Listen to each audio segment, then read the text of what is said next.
Hartley oscillator.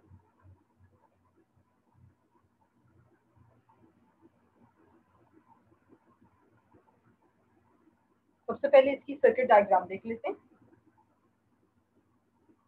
एक हमारे पास common emitter transistor है, ठीक है, एनपीएन ट्रांजिस्टर हम यूज कर रहे हैं। इस कॉमन इमिटर ट्रांजिस्टर को दो हमने वोल्टेज डिवाइडर के तौर पे ये कंसीडर किया। ये आपका R1, हम इसको वोल्टेज डिवाइडर बाइसिंग सर्किट भी कह सकते हैं, ठीक है, जो इस वक्त हम बना रहे हैं, जो कि एम्पलीफायर के तौर पे एक्ट करता है। इसके साथ इमीटर के साथ एक और रेजिस्टेंस कंसीडर करते हैं, RE अटैच है, और इसी के पैरेलल में एक कपलिंग कैपेसिटर CE अटैच है। ये तमाम जो चीजें हैं इनको हम कर देते हैं ग्राउंड, ठीक है। उसके बाद कैपेसिटर के साथ पहले जो हम यूज करते रहे तो हम एक रेजिस्टेंस अटैच करते थे RC, लेकिन यहाँ पे सर ये डिफरेंस है, यहाँ इंस्टेड ऑफ रेजिस्टेंस एक radio frequency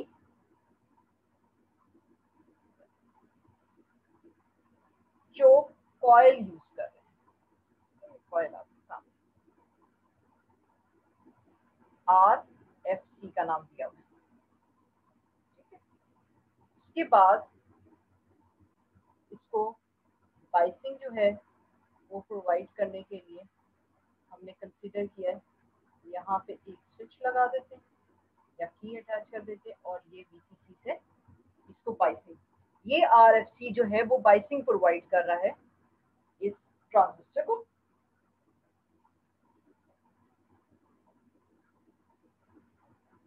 now the next one is एक कपलिंग कैपेसिटर लेते हैं C2। C2 coupling capacitor couple करने के लिए इस एम्पलीफायर सर्किट को with the tune circuit, tune circuit या ऑसिलेटिंग सर्किट जो आपका ये रेजोनेंट सर्किट होता है उसके साथ। अब उस रेजोनेटिंग सर्किट के अंदर क्या है कंसीडर करते हैं, उस एक ही आपके पास वेरिएबल कैपेसिटर है, उसके अंदर LC सर्किट होता है, तो एक इंडक्टर होता है और एक कैपेसिटर। तो हार्टले ऑसिलेटर के अंदर इंडक्टर को इस तरह से टैप किया जाता है कि वो दो उसमें डिवाइड हो जाए। ऊपर वाले पोर्शन में हम उसको कंसीडर कर रहे हैं L1 L2, अदर वे जो भी आप कर सकते हैं। अच्छा, इन बिटवीन ये जो इन बिटवीन हम उस पर एक कनेक्शन देते हैं, यानी इन बिटवीन ये ग्राउंड कर दिया जाता है, ठीक है। अब ये ग्राउंडिंग होगी, ये दोनों जो आपके इंडक्टर की अपनी कॉम्बिनेशन है L1 और L2, इंडक्टर की कॉम्बिनेशन की फॉर्म बन गए, जिसके हम ये कहेंगे ये स्प्लिट टैंक इंडक्टर्स बन गए। एक इंडक्टर की कॉइल की इन बिटवीन हमने उसको कनेक्ट कर दिया विद ग्राउंड, तो अब ये स्प्लिट हो गए दो इंडक्टर में L1 और L2।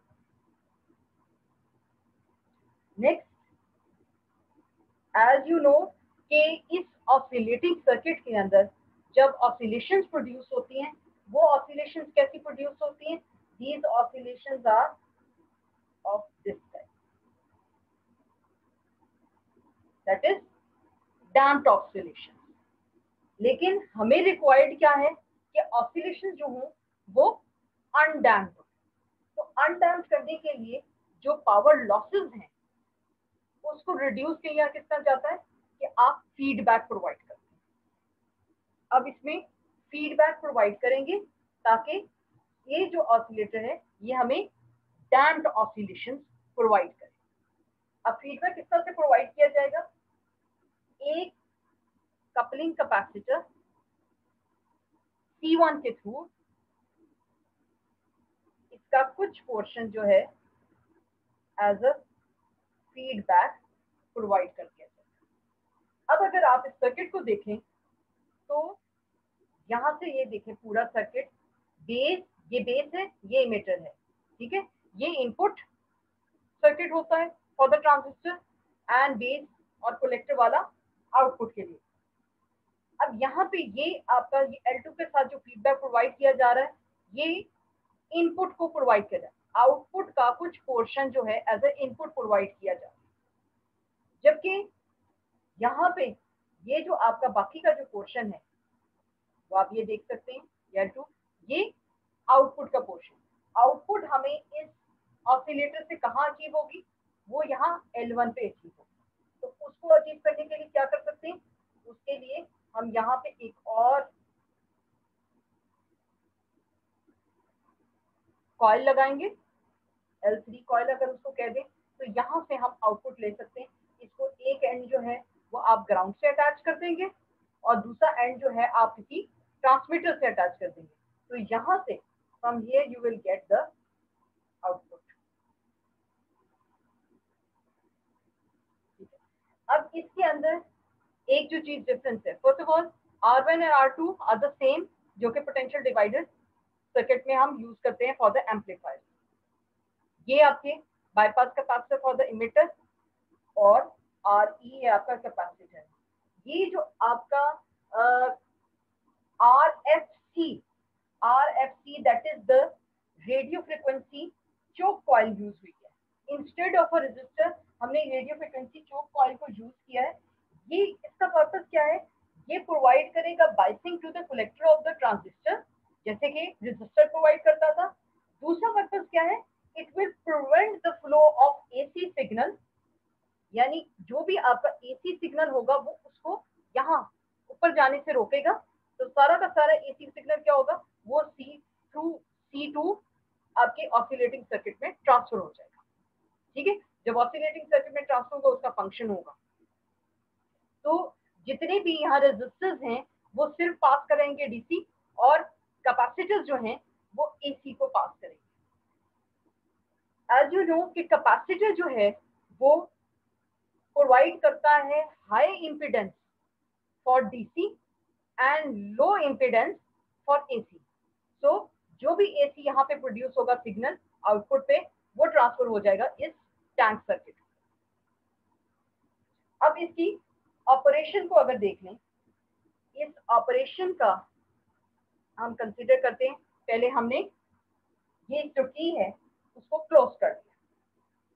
अब इस की को जब आप क्लोज करेंगे, ये VCC का कनेक्ट हो गया, इसको बाइसिंग प्रोवाइड हुई, बाइसिंग प्रोवाइड होने के बाद एम्पलीफायर ने वर्क करना स्टार्ट कर दिया। एम्पलीफायर ने वर्क किया और कोई आउटपुट जनरेट की, वो आउटपुट जो है in the form of AC signal through this coupling capacitor transfer हो जाएगी इस ऑसिलेटिंग या टैंक सर्किट।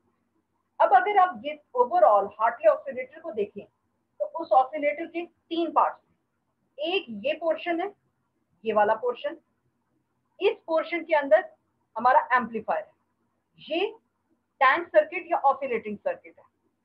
थर्ड पोर्शन ये कपलिंग कैपेसिटर C1 कपल कर रहा है फीडबैक को विद द इनपुट बेस के साथ, जबकि C2 आउटपुट को कपल कर रहा है विद दिस टैंक सर्किट। अच्छा, अब जो बाइसिंग आपने प्रोवाइड किया, इसका ऑपरेशन हुआ और एक सिग्नल उसको प्रोवाइड किया गया, सिग्नल उसको प्रोवाइड किया तो कैपेसिटर जो है थ्रू VCC चार्ज हो गया। अब वो चार्ज होने के बाद जब डिस्चार्ज होगा थ्रू दीज 2 इंडक्टर्स, 2 इंडक्टर्स के थ्रू वो डिस्चार्ज हो रहा है, ठीक है, L1 एंड L2। अगर वो डिस्चार्ज हो रहा है तो due to the Lenz's law, according to the Lenz's law, अब जब इसमें से जो इलेक्ट्रॉन्स फ्लो करते हैं, अब डिस्चार्ज होगा तो इलेक्ट्रॉन जो हैं उसमें से फ्लो होंगे थ्रू इंडक्टर। अब इस फ्लो को अपोज करने के लिए सेम करंट जो है वो इस्टेब्लिश हो जाएगा across the inductor according to the length, ताकि उसकी फ्लो को स्लो डाउन किया जा सके। अब वो जो उसके अंदर इंडक्टर में प्रोड्यूस हो गया मैग्नेटिक फील्ड में, ये जो आपका इंडक्टर है अब ये ऑसिलेट करना शुरू हो जाएगा। अब जब ये डिस्चार्ज होगा थ्रू एल, तो इसमें से ऑसिलेशंस प्रोड्यूस होंगी और वो ऑसिलेशन आपकी इस आउटपुट के ऊपर अपेयर हो सकती है। आप इसमें से ये जो अब फॉर्म हो गया, अब देखिए यहाँ पे एक अगर इसको कंसीडर करें ये प्राइमरी कॉइल है, तो ये सेकेंडरी कॉइल के तौर पे एक ट्रांसफॉर्मर की कंसीडर कंस्ट्रक्शन बन गई है। तो यहाँ से आउटपुट मिलेगी। लेकिन हमें क्या रिक्वायर्ड है, हमें रिक्वायर्ड है कि ऑसिलेशंस जो हो वो किस तरह से हो, ऑसिलेशंस जो एम्पलीफाइड आउटपुट मिल रही है वो ऑसिलेशंस प्रोड्यूस करें जो कि अनडैम्प्ड। तो जो कुछ पोर्शन L2 के पास अक्रॉस डेवलप हो रहा है वो जो है couple through this coupling capacity one वो प्रोवाइड हो जाएगा टू द बेस, और ये बेस पे प्रोवाइड होगा एज अ पॉजिटिव फीडबैक। अब पॉजिटिव फीडबैक के तौर पे किस तरह से होगा कि आपको पता है बाय डिफॉल्ट इसके अंदर फेज शिफ्ट होती है 180 डिग्री की, ठीक है। अच्छा, अब यहाँ पे अगर आप देख सकते हैं इंडक्टर्स को, तो इन बिटवीन यहाँ पे भी आपके ये जो 180 डिग्री ये ग्राउंडेड है पोर्शन, यहाँ से सप्लाई हुई, इनकी ऑपोजिट पोलैरिटीज है। ऑपोजिट पोलैरिटीज होने की वजह से यहाँ भी फेज शिफ्ट जो है वो 180 डिग्री का है। तो ओवरऑल फेज शिफ्ट जो आ रहा है 360 डिग्री है, which is the requirement for the positive feedback. Total phase shift either 0 होना चाहिए या 360 डिग्री होना चाहिए for the positive feedback. So the positive feedback is provided to the base of the transistor. अब ये जो एम्पलीफायर को प्रोवाइड हुआ है फीडबैक, ये कंपनसेट करेगा उन पावर लॉसेस को, ठीक है, जो कि due to the ohmic contact of the inductor power losses produce हो रहे हैं या हीटिंग इफेक्ट की वजह से प्रोड्यूस हो, वो एज अ फीडबैक जब उसको सप्लाई किया जाएगा तो हमें आउटपुट पे कैसी ऑसिलेशंस मिलेंगी, हमें ऑसिलेशंस मिलेंगी which is required, that is undamped oscillation. और ये undamped oscillation it will be utilized as a carrier wave or it will be used to transmit any radio signal. अब एक चीज कि ये जो ऑसिलेटर है वो ऑसिलेट किस फ्रीक्वेंसी के करता है, वो फ्रीक्वेंसी होती है resonant frequency. The frequency is 1/2 pi under root LC। ये रेजोनेंट फ्रीक्वेंसी उसके ऊपर लाई करती है। अच्छा, अब ये रेजोनेंट फ्रीक्वेंसी, अब यहाँ पे आप देख सकते हैं कि ये जो ऑसिलेटिंग सर्किट है इसके अंदर एक कैपेसिटर है और स्प्लिट इंडक्टर मौजूद है। यानी हम कंसीडर कर सकते हैं स्प्लिट टैंक इंडक्टर हम कह रहे हैं, क्योंकि एक इंडक्टर को इन बिटवीन हमने इस तरह से ग्राउंड किया है कि ये दो पार्ट्स में स्प्लिट हो गए। तो यहाँ पे L1 एंड L2, अब ये जब दो पार्ट्स में डिवाइड हो गए, इनके अंदर एक अगर हम ये कंसीडर कर L1 जो है, L जो है it comprise of L1 plus L2 plus there is another thing. Another thing क्या है कि देखें दो इंडक्टर हैं और they are magnetically linked with each other. जो भी इंडक्टर्स होते हैं उनकी लिंकेज किस तरह से होती है, linkage they are magnetically linked. अगर ये मैग्नेटिकली लिंक है तो एक और चीज क्या आ जाएगी, इनके अंदर reactance of the mutual inductance आ जाएगी। अब ये जो reactance of the mutual inductance आ गई है L2 पे mutual inductance due to L1 and L1 पे reactance due to the mutual inductance due to L2, दोनों की एक दूसरे के ऊपर म्यूचुअल इंडक्टेंस लाई करती है। तो यहाँ पे हमारा जो इंडक्टेंस है वो L will be form as, यहाँ पे हमारा ये बन जाएगा 2 पाई L1 plus L2 plus 2M। और इसके साथ जो है आपका मल्टीप्लाई हो रहा है C। क्लियरली करके इधर लिखती हूँ, यहाँ पे आपको लिखती थी ताकि सामने नजर आए। अब ये क्या बन गया है, L1